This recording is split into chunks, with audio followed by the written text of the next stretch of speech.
Cette raideur va leur valoir la corde.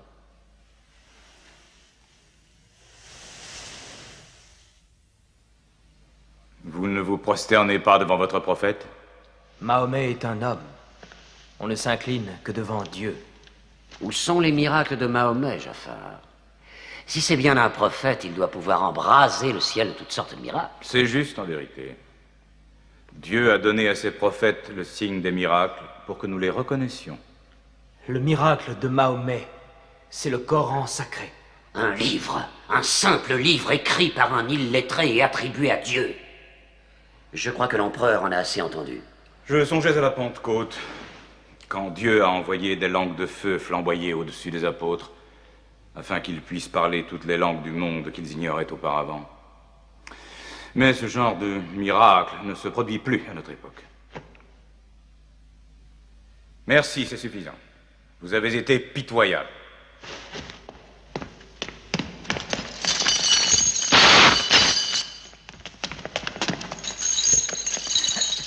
Nous avons souffert des persécutions à la Mecque. Mahomet nous a dit, allez en Abyssinie, terre d'un roi juste, où tout homme est libre de sa pensée. Ce qu'ils appellent persécution n'était que punition bien méritée, leur insubordination... Pourquoi votre prophète vous a-t-il envoyé à moi? Parce que toi aussi tu crois en un livre où Dieu est unique, comme nous. Il nous a envoyés parce qu'au fond de ton cœur, ton Dieu nous protégera tous. Parler avec ces hommes, c'est puiser l'eau d'un mirage. Mais maintenant, leurs paroles me créent un devoir de les écouter, mon ami.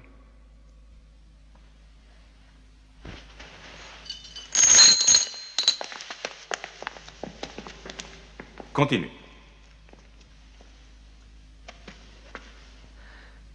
Pendant des années, nous nous sommes prosternés devant du bois et de la terre, des images nées de notre propre fabrication. Nous avons vécu dans l'ignorance de Dieu. Nous obéissions à des lois terrestres et non à des lois divines. Le riche ignore le pauvre. Et la bonté naturelle de l'homme, qui le pousse à relever son prochain quand il vient à tomber, est considérée par eux comme un geste qui trouble l'ordre social. À cause de cette inhumanité est apparu un homme que Dieu a choisi. Et en cela, nous croyons de toutes nos forces.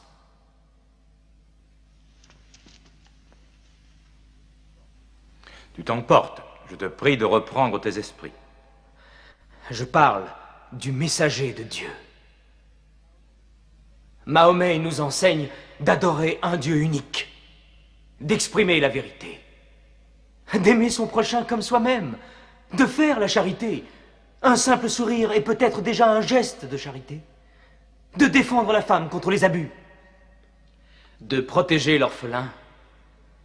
Et de nous éloigner des dieux de bois et de terre. Je refuse de supporter plus longtemps de tels blasphèmes. Nous sommes une civilisation très ancienne. Dire que nos dieux ne sont que du bois et de la terre, c'est en parler en complète ignorance. L'idole, la forme, nous ne la vénérons pas. Nous vénérons l'esprit qui est évoqué par leur forme. Je te concède que l'idolâtrie a souvent été mal interprétée au cours des âges. Merci.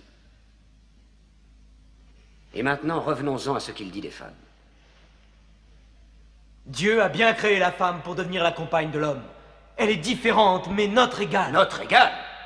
Nous nous payons des femmes. Nous les nourrissons, nous les habillons, nous les utilisons, nous les congédions.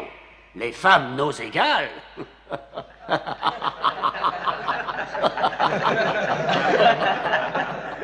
Quand Dieu a créé l'homme, il a conçu un mâle et une femelle. Amra, je te demande de respecter en toute femme le ventre qui t'a porté. Pourquoi tes 300 dieux ont-ils la langue si liée, alors qu'un Dieu unique a une telle éloquence? Dieu nous a déjà parlé par le passé, en s'adressant à Abraham, à Noé, à Moïse et à Jésus-Christ.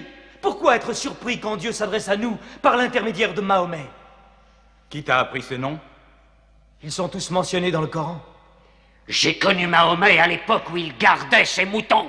Et nous savons que le Christ était charpentier. Les paroles du Christ et les paroles de Mahomet sont semblables aux deux rayons d'une même lampe. Il te mente. Il renie le Christ. Toi-même, tu adores 3 dieux, dit-on. Le Père, le Fils et le Saint-Esprit. Qu'as-tu à dire du Christ? Ils disent que Dieu ne peut avoir de fils. Le Christ n'est pas le Fils de Dieu. Parle-moi du Christ. Eh bien, nous disons du Christ ce que le prophète nous a enseigné.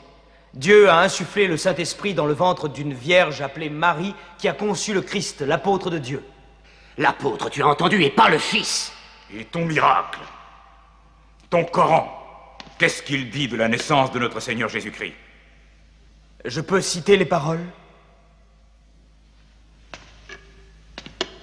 Approche-toi.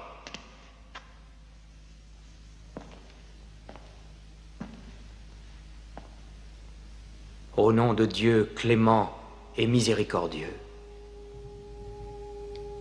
Raconte dans le livre l'histoire de Marie, quand elle s'est isolée de sa famille en un lieu situé à l'Orient. Comme nous lui envoyons notre ange Gabriel qui lui dit « Je suis le messager de ton Seigneur. Je suis venu t'annoncer la naissance d'un fils saint. » Elle lui demanda « Comment pourrais-je avoir un garçon alors qu'aucun homme ne m'a touché ?»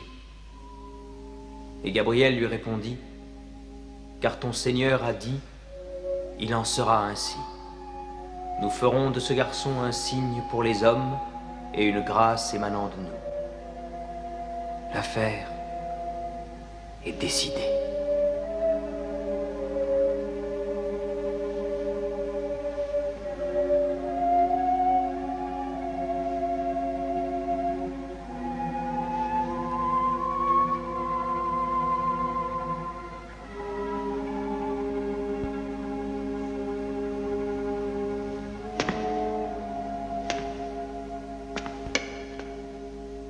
Finalement, la différence entre nous et vous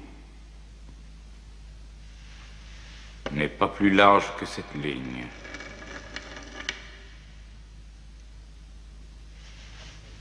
Contre une montagne d'or, je ne te les livrerai pas.